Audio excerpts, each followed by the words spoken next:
नाजरीन, मैं हुज़मा खान रूमी और आप देख रहे हैं प्रोग्राम न्यूज़ नाइट। नाजरीन, ग्रैंड ट्रेडर्स अलायंस के सदर अंसर ज़हूर भट्ट ने कल प्रेस कॉन्फ्रेंस की लाहौर में, और उन्होंने कहा कि जितने भी ताजर हैं उनको इस वक्त मुत्तहिद होना चाहिए और किसी सियासी जमात से ताजरों का कोई ताल्लुक़ नहीं है। पाकिस्तान इस वक्त जो मौशी तौर पर जो है वो जंग की हालत में है और हमारा किसी पार्टी के साथ कोई ताल्लुक़ नहीं है। उन्होंने कहा कि जो भी हुकूमतें आएँ, जो भी हुकूमत ताजर का सोचे, कारोबारी अफराद का सोचे, अवाम का सोचे, ताजर उनके साथ खड़े हैं। और उन्होंने साथ ही साथ एक और बहुत अहम पॉइंट भी उठाया। उन्होंने कहा कि इस वक्त मुल्क को इलेक्शन की ज़रूरत नहीं है, बल्कि मौशी हालात जो है वो ठीक करने की ज़रूरत है। इस वक्त हम मौजूद हैं नाजरीन हॉल रोड पर, सदर हॉल रोड। हमारे साथ मौजूद हैं बाबर महमूद साहब, उनसे बात करते हैं। अस्सलाम वालेकुम बाबर साहब। वालेकुम सलाम। कैसे मिजाज? अल्लाह का शुक्र। आप बाबर साहब, अभी जो ग्रैंड अलायंस के जो सदर हैं, जो उन्होंने बयान दिया कि इलेक्शन इस वक्त ज़रूरी नहीं है, बल्कि मुल्क की जो मौशी सूरत हाल है वो बेहतर होनी चाहिए। लेकिन साथ ही साथ ये बहुत अहम फैक्टर है कि जो सियासी पार्टियां हैं, जो इनकी एक आपस की लड़ाई होती है या सियासी स्टेबिलिटी, मौशी स्टेबिलिटी के लिए बड़ी ज़रूरी है, आप ये कह लें। तो जब तक ये सियासी स्टेबिलिटी नहीं आएगी तो फिर मौशी स्टेबिलिटी भी मुमकिन नहीं हो सकेगी। तो फिर कैसे इलेक्शंस नहीं होने चाहिए? देखें जी, अगर सियासतदानों के इसी तरह अख्तलाफात रहने हैं तो इलेक्शन करवा भी लें। पहले भी तो इलेक्शन हुए, आज हम जिस हालत में करें हैं तो क्या 70 सालों से मुख्तलिफ इलेक्शन मार्शला भी लगे हैं और इलेक्शन पे इलेक्शन भी हुआ है। किसी इलेक्शन के बाद हमें बेहतरी भी नहीं नज़र। अब तो मुसलसल पाकिस्तान की मौशत के बुरे हालात होते जा रहे हैं। तो आपकी बात ठीक है, ये इसमें कोई शक नहीं है। हमने बहुत दफ़ा इस चीज़ पर आवाज़ भी उठाई है कि सियासी जमातों को जिस तरह अपने मफाद अजीज़ हैं, मुल्क की खातर भी ना ये एक पेज पे आ जाए। खुदा के लिए इसको समझें, पाकिस्तान के क्या हालात हैं इनको समझ मालूम है क्यों नहीं आती। इनको 3 टाइम का खाना भी आराम से मिल रहा है, इनको कपड़े भी अच्छे मिल रहे हैं, प्रोटोकॉल भी अच्छा है। असल में आप किसी के घर में चंद दिन हुक्मरानों को रखें, 1 महीने के लिए, 15 दिन के लिए, और बोलें ये 50,000 रुपये है महीने का आपके पास, बच्चों को स्कूल भी छोड़ना है, बिजली के बिल भी देने हैं और खाना पीना भी आपने करना है, और मोटरसाइकिल पे उन्होंने दुकान पे या ऑफिस में भी जाना है। सादा सा फार्मूला है। इनको कहें जी हमारी उतनी तनख्वाह कर दे जिससे घर चल सके। आप किसी के भी लिए पाबंद ना करें, आपकी भी कोई ना कोई सैलरी तो होगी ना। आप बताएं मुझे, ईमानदारी के साथ गुजारा आसानी से हो रहा है? आपसे आपकी जो इस वक्त महंगाई की सूरत हाल है, वो तो आपकी जो तनख्वाहें हैं वो आधी से भी बल्कि 1/4 रह गई हैं। यकीन करें, दुकानों पे ऐसे ऐसे सफ़ेद पोश लोग गली मोहल्लों से, शहर से आते हैं कि बंदा सोच में पड़ जाता है कि यार मैं इसकी हेल्प करते हुए भी हमें शर्म आती है, आंखें नहीं हम खुद मिला सकते, यार ये बेचारे कितनी बेबसी से आया होगा। ये तो हकीकत बात है कि महंगाई बहुत ज़्यादा होगी और लोगों के लिए, आवाम के लिए, और ख़ास तौर पर जो कारोबारी अफराद हैं उनके लिए सर्वाइव करना बड़ा मुश्किल हो गया है। लेकिन फिर मैं उसी तरफ आऊँगी कि इलेक्शंस को आप मतलब किस तरह से डिनाई करें, क्योंकि इलेक्शंस होंगे। आपने कहा कि इलेक्शंस जो है होते रहते हैं, लेकिन इलेक्शंस भी तो एक आईनी ज़रूरत है ना। अगर इलेक्शंस नहीं होंगे और इसी तरह गवर्नमेंट चेंज होती रहेंगी तो बड़ा मैंने इलेक्शन से इनकार नहीं किया। इलेक्शन तो हर हाल में होने चाहिए और वक्त पे होने चाहिए, ये भी ज़रूरी है। लेकिन मैं कहना ये चाहता हूँ कि इलेक्शन होने के बाद भी कोई इलेक्शन मानता है, कोई नहीं मानता, रोड ब्लॉक, एहतजाज। और दूसरा, हमारा मीडिया के पास इतना टाइम है ना, सुबह दोपहर शाम इतने समझदार लोग बैठ जाते हैं और इतनी लंबी पैसे सियासत पे हो रही हैं। ये इख्तलाफ तो उनका सियासी पार्टियों का एक हुस्न है, जमहूरियत का हुस्न है, ये इख्तलाफ अपनी जगह पे। लेकिन एक जो जिसकी शहबाज शरीफ साहब ने भी बात की थी कि एक मौशी जो चार्टर है वो बनना चाहिए। अब चार्टर ऑफ डेमोक्रेसी के बाद चार्टर ऑफ इकोनॉमी जो है वो होना चाहिए, ताकि गवर्नमेंट्स चेंज होने से या सियासी पार्टियों के आने जाने से उस पर फ़र्क ना पड़े, मईशत जो है वो चलती है। करना चाहिए ना, उन्होंने ही करना है, शहबाज शरीफ साहब ने करना है, दूसरी सियासी जमातों ने करना है।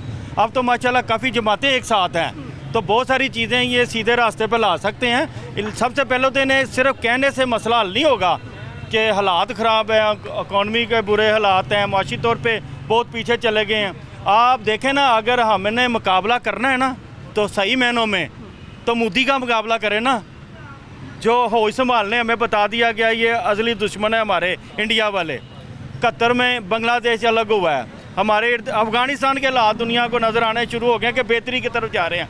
लेकिन असल मुकाबला दुनिया में इस वक्त जो चल रहा है ना, वो मुर्शिद का है। और आप सबक सीखें कि अभी मैं 2 दिन पहले पढ़ रहा था कि वो स्लाइड चल रही थी 2 अरब तकरीबन 3 अरब डॉलर की हमने एक्सपोर्ट की है और इंडिया जा रहा है 275 अरब डॉलर पे।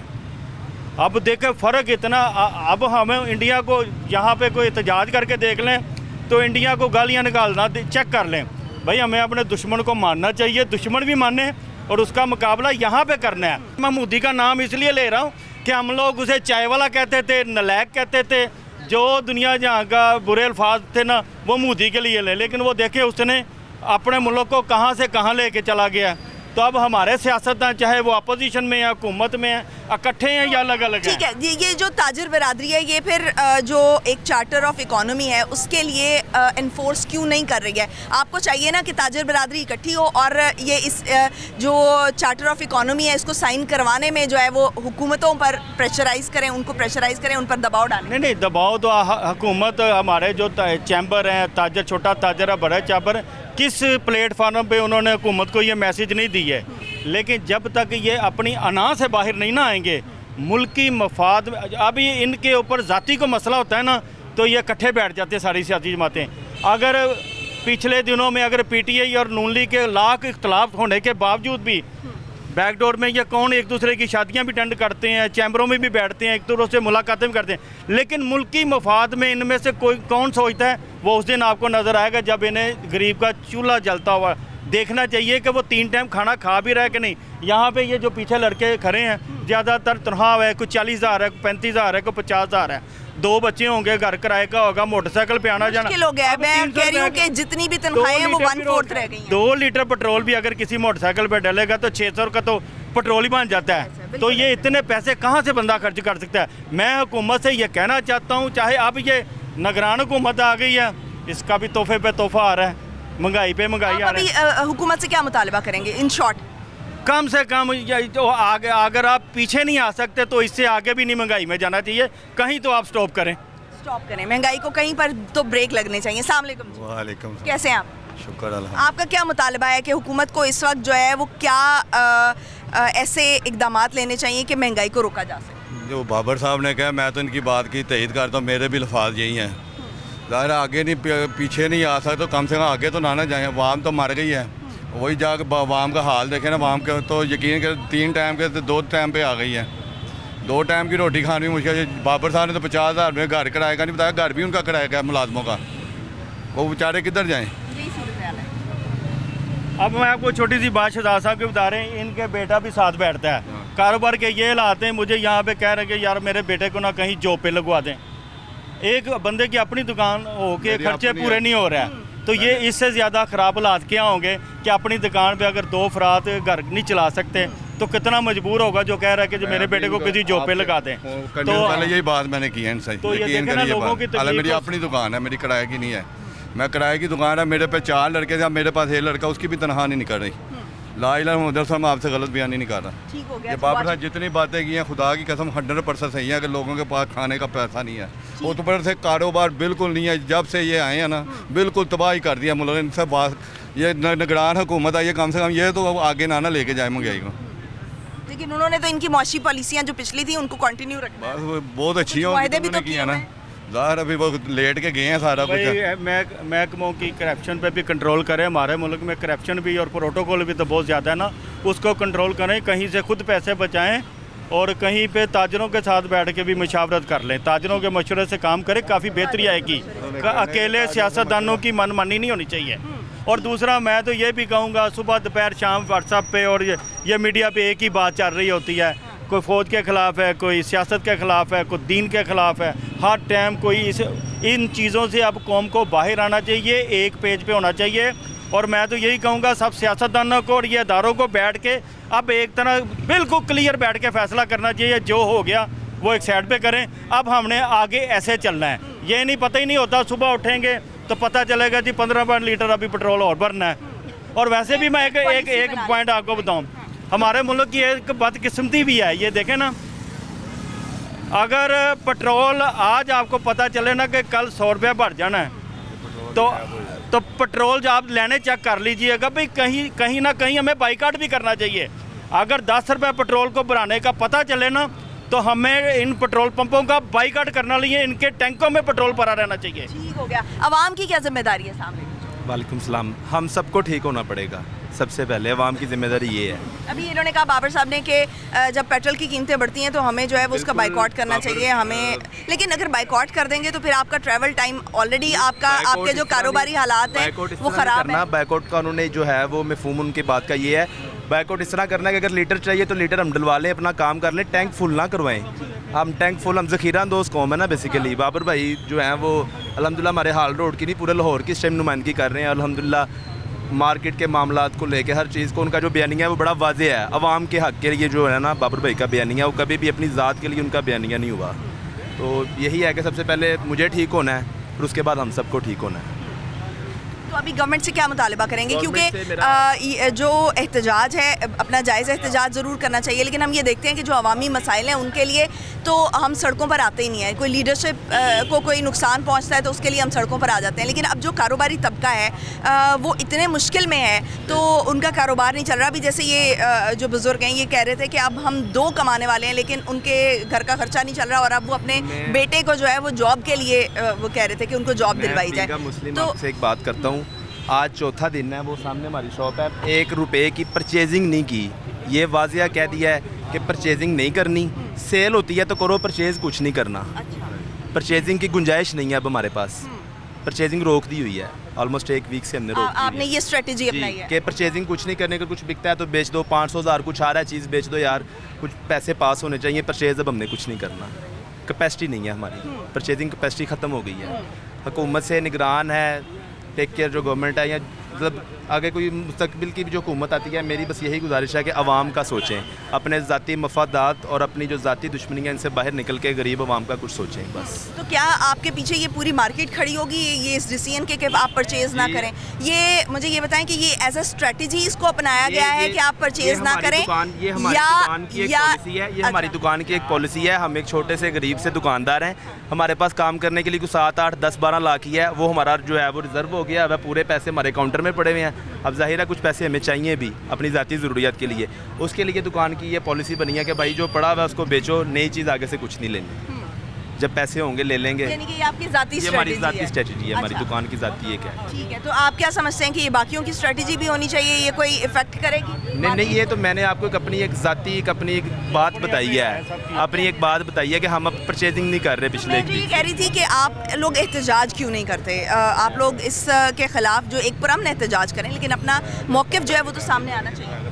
आज हमारी कराची की ताजर बरादरी कर रही है कराची में एहतजाज, जुम्मे वाले दिन शायद उनका एहतजाज है कराची का, तो ज़ाहिर किसी ना किसी ने पहला कतरा बनना होता है, वो कराची वालों ने यह कदम उठाया है महंगाई के ख़िलाफ़, तो ज़ाहिर है एक शहर से शुरू होता है तो फिर शहर चलते हैं, मसले चलते हैं, इस तरह के एहतजाज फिर पाकिस्तान लेवल पे भी जा सकते हैं। महंगाई इस कदर ज़्यादा होगी, यकीन करें, छोटे छोटे ये जो मोबाइलों के पोच वगैरह होते हैं, कवर होते हैं ना, यकीन करें इतने पढ़े लिखे लड़के भी इसमें शामिल हो गए हैं कि नौकरियां मिल नहीं रही, घर चल नहीं रहा, कि उनको देख के सर पकड़ने को दिल करता है यार कितनी बेबसी है इन लोगों में ना।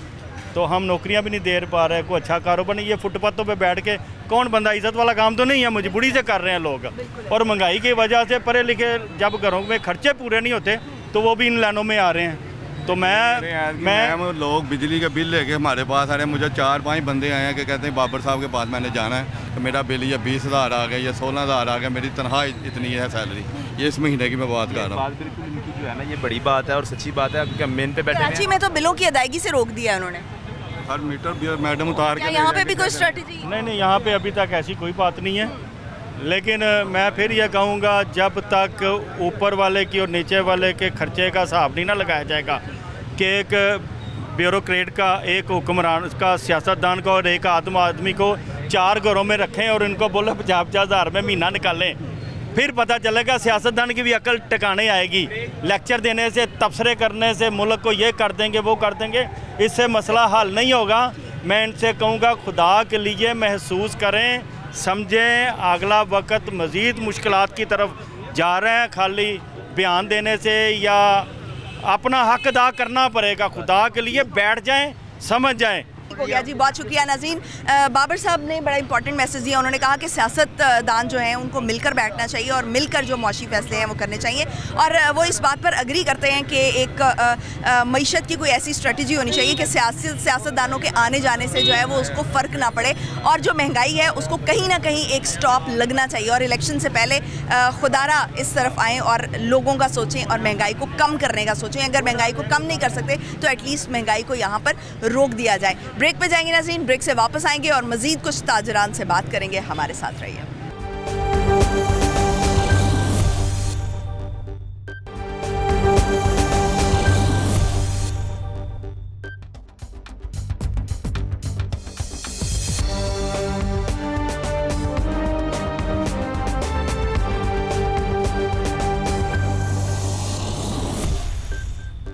ब्रेक के बाद खुशामदीद नाज़रीन, आज हम बात कर रहे हैं कि जो महंगाई है उसने कारोबार ख़त्म कर दिए हैं। छोटे ताजिर जो हैं वो इस वक्त जो है वो बहुत ज़्यादा परेशानी का शिकार हैं। बड़े ताजिर भी अगरचे के जो है वो इस चीज़ पर बहुत ज़्यादा परेशान है, लेकिन जो छोटा तबका है, छोटा कारोबारी है, उसके लिए हालात बहुत मुश्किल हो गए हैं, क्योंकि अगर उसने अपने दुकान पर या किसी जगह पर मुलाजिम रखा हुआ है तो उसको भी उसने पे करना होता है, लेकिन ना वो उसको पे कर सकता है क्योंकि उसका कारोबार जो है वो ख़त्म हो गया है महंगाई की वजह से। क़ुव्वत ख़रीद जो है वो लोगों की कम हो चुकी हुई है। हमारे साथ शहरी मौजूद हैं, उनसे बात करते हैं। अस्सलाम वालेकुम। वालेकुम सलाम। कैसे हैं आप? ठीक ठाक। क्या करते हैं आप?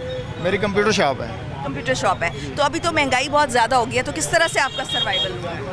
महंगाई इतनी ज़्यादा हो गई है कि हम सर्वाइव कर ही नहीं पा रहे हैं। अगर हमारे पास सामान पूरा ही नहीं हो रहा, क्योंकि इतना महंगा, डॉलर इतना ऊपर जा चुका है, और जो बड़ा ताजर है जिनके पास पैसा है वो कोई दुबई चला गया, कोई शारजा चला गया, वो बाहर चला गया, लेकिन हम कहीं नहीं जा सकते क्योंकि हमारे पास इतना सरमाया नहीं है। जो सरमाया था हमने इधर ही डुबो दिया है, इन्वेस्ट कर दिया, डुबो दिया, बल्कि डुबो दिया, क्योंकि इतनी महंगाई है। ना तो हम बच्चों की फ़ीस पे कर सकते हैं पूरी, ना अपने अखराजात कर सकते हैं, और हम तो कुछ नहीं कर सकते। लेकिन हमें ख़तरा ये है, आगे हम श्रीलंका से भी आगे जा रहे हैं।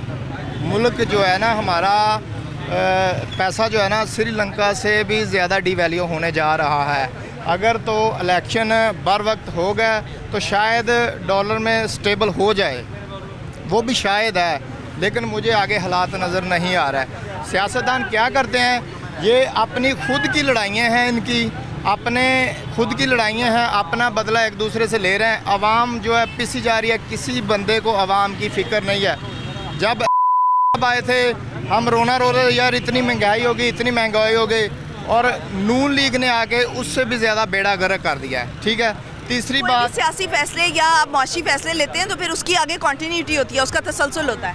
ये हो ही नहीं सकता। मेरी आप बात ऑन कैमरा एक सुन लें, जब तक पाकिस्तान में सरकारी अदारों में रिश्वत की सज़ा मौत या उम्र कैद नहीं होगी, और अदालती फ़ैसला जो है 1 साल या 6 माह के अंदर अदालत उसको फ़ैसला नहीं सुनाएगी, पाकिस्तान मज़ीद नीचे ही जाएगा। क्योंकि इधर सबसे ज़्यादा जो लूट रहा है ना वो माफिया लूट रहा है। हम कहते हैं हमारे पास डॉलर नहीं है, डॉलर नहीं है, डॉलर पाकिस्तान में बहुत ज़्यादा है, लेकिन वो माफिया के पास है। थोड़ा सा डॉलर आता है, माफिया उस पर काबज़ हो जाता है। ठीक है, बाहर हम पेमेंट नहीं कर सकते, हमारा पैसा जो मज़ीद डिवैल्यू होता है।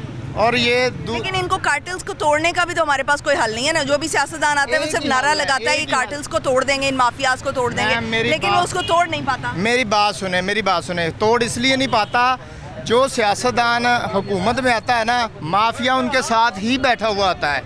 अगर एक बंदे के पास पावर हो ना, वो सब कुछ कर सकता है। अगर मेरे पास पावर हो, मैं सब कुछ कर सकता हूँ। अगर मेरे साथ जो दूसरों को मैंने मिलाया हुआ है तो मैं कैसे कर सकता हूँ? ये नाज़रीन, ये बड़ा इंपॉर्टेंट पॉइंट है कि जो जब हुकूमत में आते हैं तो जो कार्टेल्स बनाते हैं या जो माफिया होते हैं वो उनके साथ सियासतदानों के बैठे होते हैं, और जब वो सियासतदानों के साथ इस तरह हुकूमत में बैठे होंगे या उनको सपोर्ट कर रहे होंगे, तो फिर किस तरह से मुमकिन है कि यही सियासतदान जो है हुकूमत में आकर उनके मुखालिफ चल सकें? तो उनके लिए उनके खिलाफ फैसले करना भी जो है उसी तरह से मुश्किल हो जाता है। अस्सलाम वालेकुम। कैसे हैं आप? ठीक ठाक, शुक्र अल्हम्दुलिल्लाह। आप क्या करते हैं?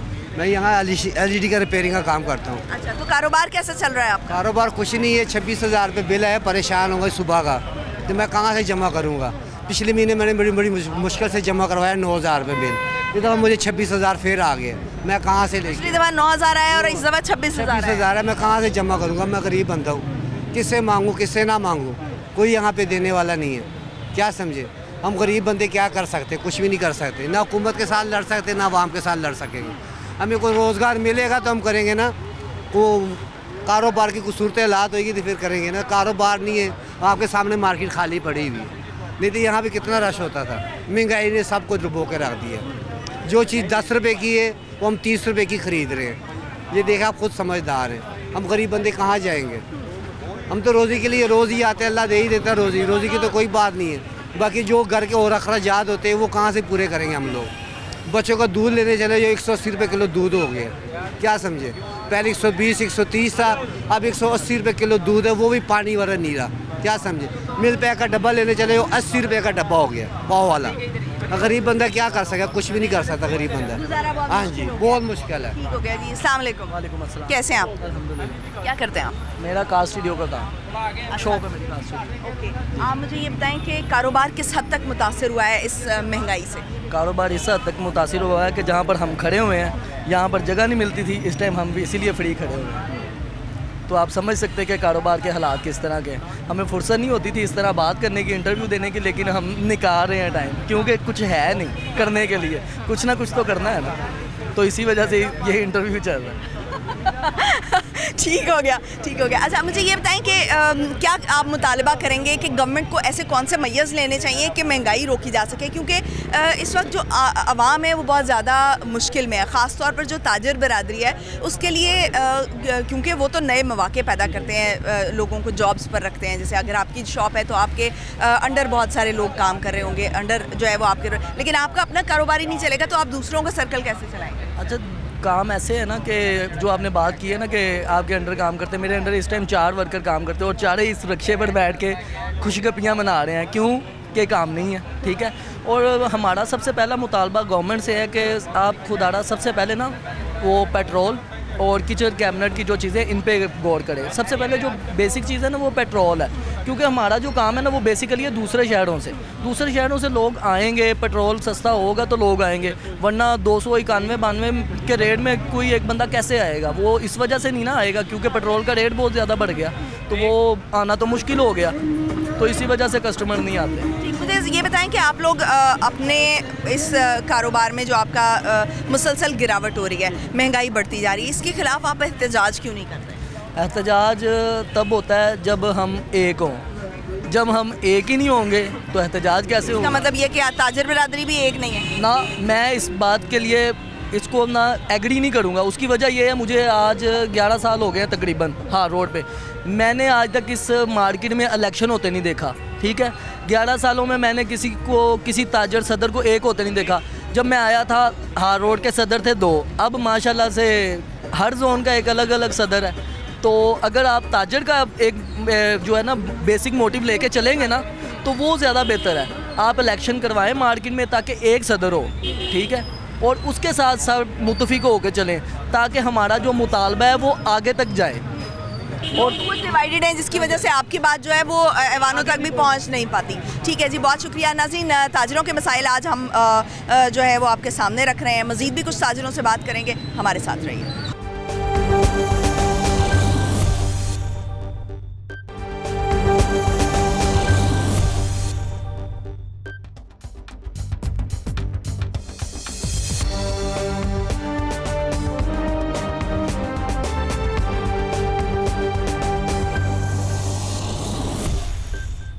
ब्रेक के बाद खुश आमदीद नाज़रीन। इस वक्त हम अनारकली में मौजूद हैं और ताजिर रहनुमा जो हैं वो हमारे साथ मौजूद हैं, उनसे बात करते हैं। अस्सलाम वालेकुम जी। वालेकुम सलाम। कैसे हैं आप? जी, थैंक यू। अच्छा, आए दिन हम देखते हैं कि जो ताजिर बिरादरी है उनके नए से नए इत्तेहाद बनते रहते हैं।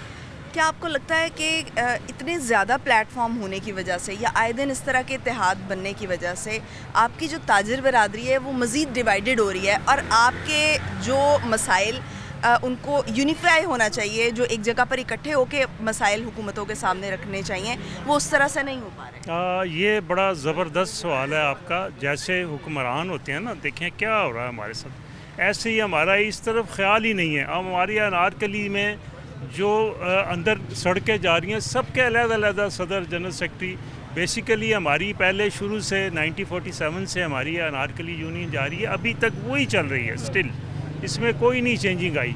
लेकिन ये जैसे जैसे ये ताल्लुकात जी मैं पीटीआई मैं नून लीग वो अपना इत्तेहाद बना के चले गया, वो सियासी अपना पार्टियों के according सियासी इत्तेहाद पार्टियों की वजह से हो रही है सारी। अब देखें ना वो नवाज शरीफ आया, पीटीआई आई, नून लीग आई, ये जितनी पार्टी हैं, पीपल्स पार्टी, ये सारा खराबा इन्हीं का है। साथ साथ जितनी गली हैं सबके अपने अपने सदर हैं, जनरल सेक्रेटरी हैं। इन चीज़ों ने हमारा बेड़ा गर्क करके रख दिया। क्या ये सियासी पार्टियों के अकॉर्डिंग क्यों बनती हैं? क्योंकि ये जो सियासी पार्टियां, क्या उनसे कोई फ़ायदा उठाया जाता है या छोटे छोटे फ़ायदे लेने की कोशिश की जाती है? बिल्कुल, ये लोग फ़ायदा उठाते हैं। अब नए नए यहाँ मार्केटें बनी हैं, सारा अपना अपना वो फ़ायदा उठाते हैं। लेकिन इस ताजरों का पक्का जो इत्तेहाद है ना, वो हमारी अनारकली यूनियन आल पाकिस्तान की, और जितने भी हार रोड पे ये नए बने, ये सारे ये डडू नहीं निकलते बरसाती, वो हैं। अपने आप को हार पहना लिए और जनाब मीडिया पे बता दिया कि ये जनाब वो इस्तकबाल हो रहा है, कोई उम्रा करके आ रहा है जनाब, उसका ऐसा इस्तकबाल हो रहा है कि महीना वही ख़त्म।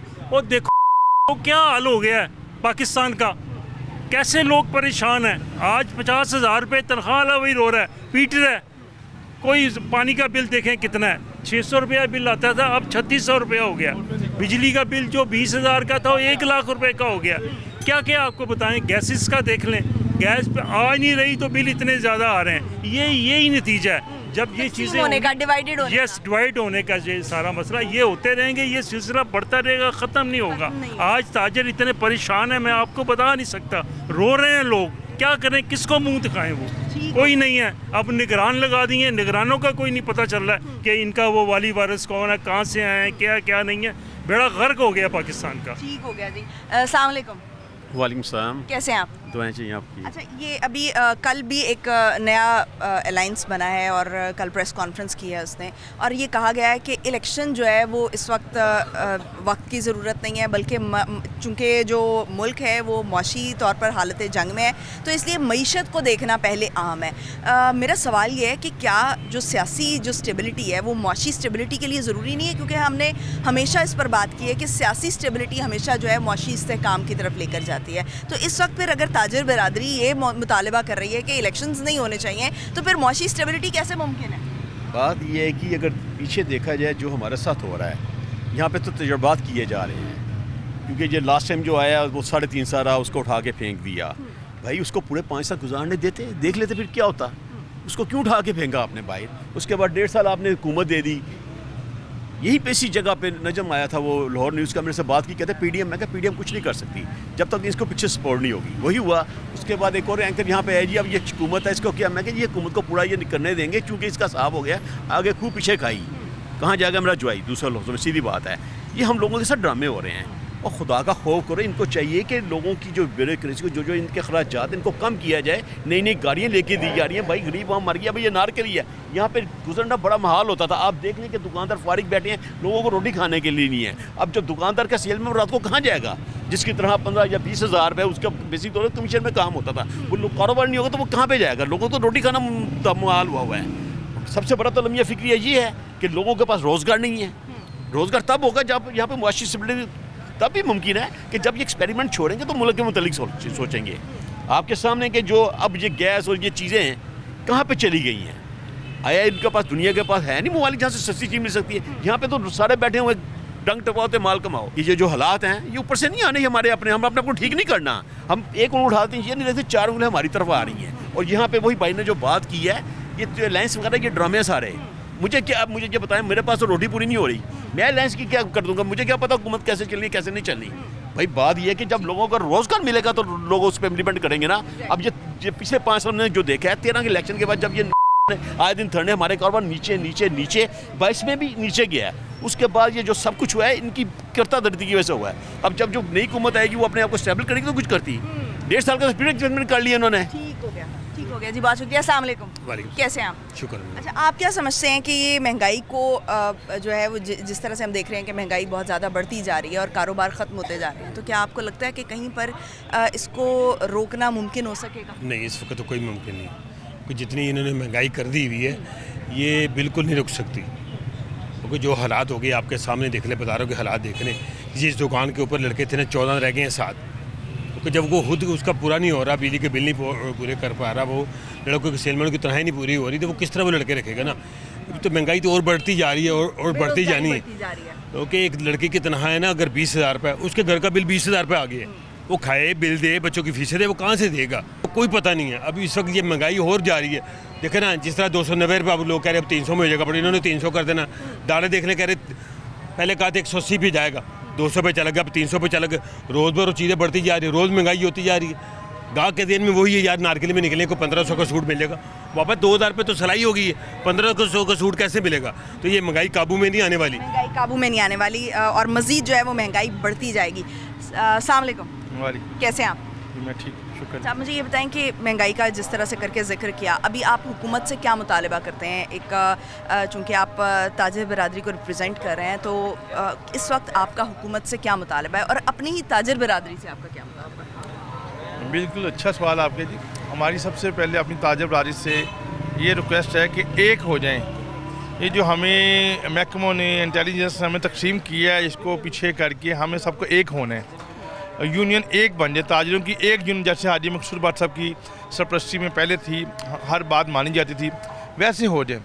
और दूसरी बात ये कि महंगाई का तो हर बंदा इससे मुतासिर है और हम सिर्फ अब अल्लाह से दुआ कर सकते हैं, या अल्लाह हम पे रहम फरमा, हमारे पास कोई ऐसा हुक्मरान भेज जो हमारे मुल्क के लिए बेहतर हो।